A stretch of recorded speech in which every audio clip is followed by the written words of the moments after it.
From high atop the world headquarters of Southeastern Fly, this is the Southeastern Fly podcast. Thanks for joining us on this episode. Feel free to share it with your friends and your fishing partners. Also, you can now watch this episode on YouTube. Just search for Southeastern Fly and go ahead and subscribe to that, and you'll be the first to know when an episode drops. Leave a like, click to follow. We'll be good to go. I want to talk today about the perfect fly box. So I've been searching for the perfect fly box probably since I've been fishing, and I've been searching for the perfect flies too. But today I just want to talk about fly boxes and the perfect fly box.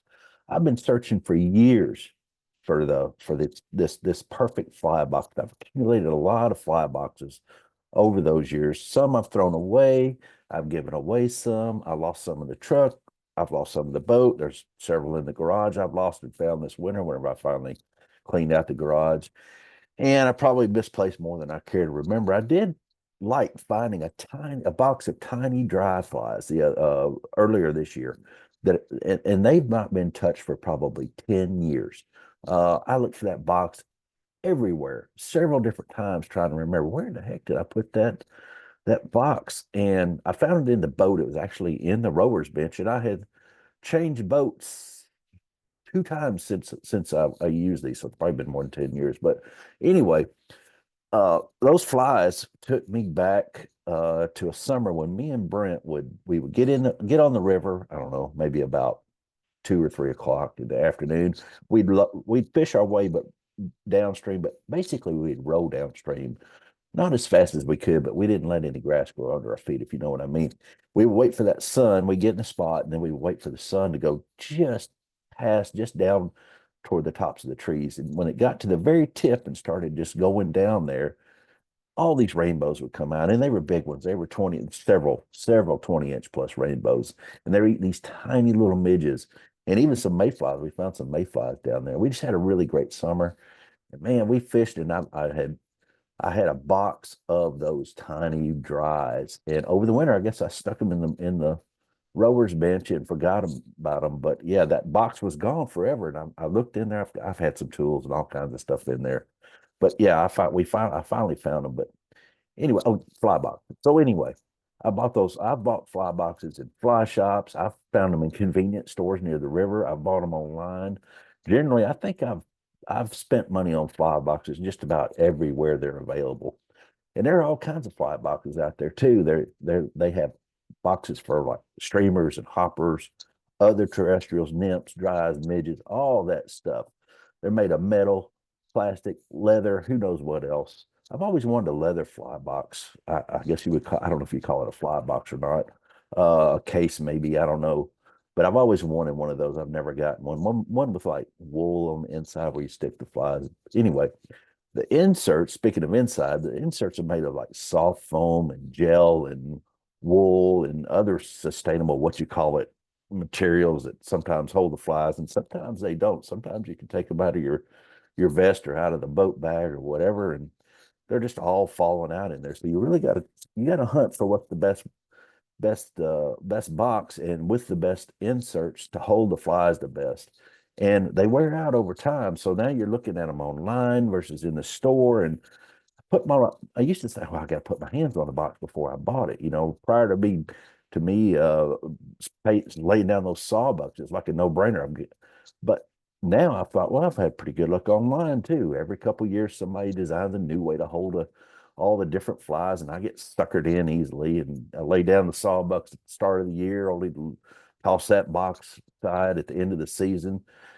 Most of the time, all the flies that are in it go with it because, I mean, the ones that are left in there that haven't been used or unused or ones probably haven't caught many fish, and I don't have any confidence in them. And the patterns are important, and some patterns come and go. I mean, I've seen some patterns come and go that you see online, you tie them, yours looks as good as the person online tying, and you take them out there and you don't catch diddly squat. But right now, I'm kind of leaning toward those old school patterns.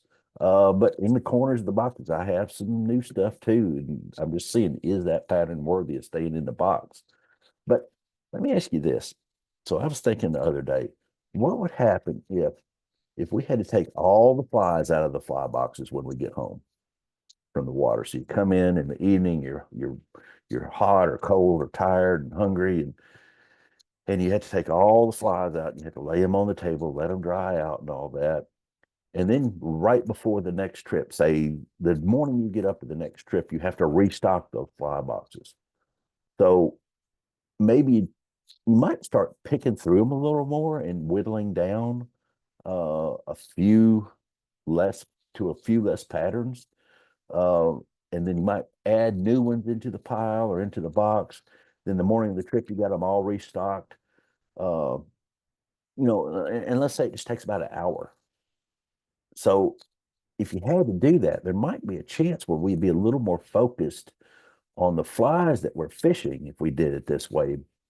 But then again, you got to ask yourself, well, what would I do with my spare time if I wasn't filling up fly boxes? But just think about that for a minute.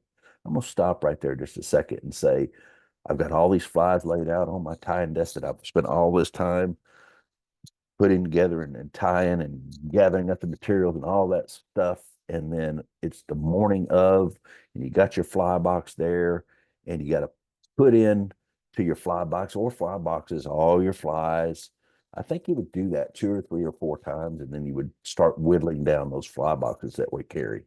Um, Again, what would I do in with my spare time if I did that? But you could focus a little more. It might be a better way to focus on getting good presentation, only fishing with the flies that really make sense, only putting flies in that box that have a reputation of working, not just because I saw it and it looked cool. How many times have I tied a fly because it looked cool, only to find out that that sucker just doesn't work. But anyway, so just a thought I had the other day. If we had to put together that box in the morning, maybe we wouldn't have fly boxes at all, though. We might just use those little plastic cups that you get in the fly shop. You know what I'm talking about. They've got the logo on them and all that. But I tried that, and I can go ahead and tell you that eventually little plastic cups lead to more little plastic cups, and then even more little plastic cups. You can sort them by color.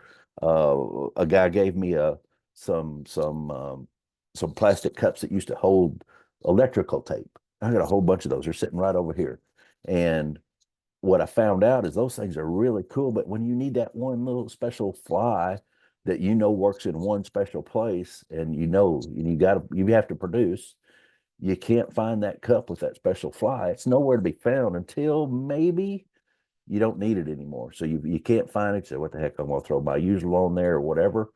And then you get back home and you're cleaning out something else and you find all those little plastic cups, and then there it is right in the bottom of the bag or in the bottom of your vest or your pack or whatever it is that you happen to be using. Fly boxes actually take up less room than those little plastic cups we get at the fly shops anyway. So that's one great plan of mine that really hasn't worked out quite the way I thought it would anyway. But anyway, I ran into those boxes and thought it was a great idea. It just didn't work out. But for trout, now I am condensing, and condensing sucks. I don't like it, but I hate looking through a bag that's all messed up before. So I went from a Yeti Go box, which I thought was going to be the coolest thing. It lasted about, I got it around Christmas of last year, I think. So it's lasted 10 months or so. But that Go box is now gone from all my trout stuff, and I'm beginning a muskie only case. So I'm keeping it, but it's just gonna have bigger stuff in it. So when I get another minute, I'm gonna organize another box for some reason. I don't know why, but anyway, for trout, now I've got that smaller Orvis bag. That's different than the bigger Orvis boat bag I have on the shelf out there that I don't even know what it has in it. Probably fly boxes, if I had to guess, and some old band-aids and stuff. But this new Orvis boat bag is about 1/3 smaller than the big one that's on the shelf out there. It's not really a bag at all. It's kind of this soft sided, harder type case with dividers in it. And I don't know, it's sort of cool. It's not too big, it's not too small. It holds the different now I'm on the it's more like putting flies in gear boxes now, like they use for lures and stuff. But anyway, I've got those filled up. And I've got some fly boxes in there too. And I've got another one of those really cool uh plastic. They used to call them Plano because Plano was the ones that made it. But anyway, I've got another one of those over there that I'm filling up now with some of those old school patterns I was talking about a while ago. But anyway, this Orvis boat bag, it's about a third smaller, so I've condensed again, and I have every intention of keeping this new bag clean inside and out. So I figure that might last to spring next year. But I can tell you this condensing ain't easy, and organizing ain't easy either. Just just making room is just tough.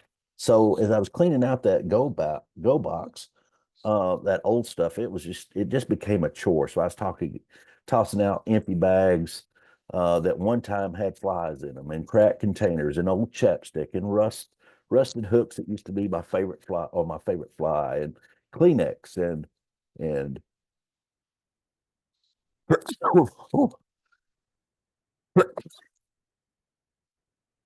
sorry, Kleenex, and old Kleenex that's soaking up something, and old lures that have been cut from trees were in there, and new stick-on indicators that are stuck to the paper that they came on.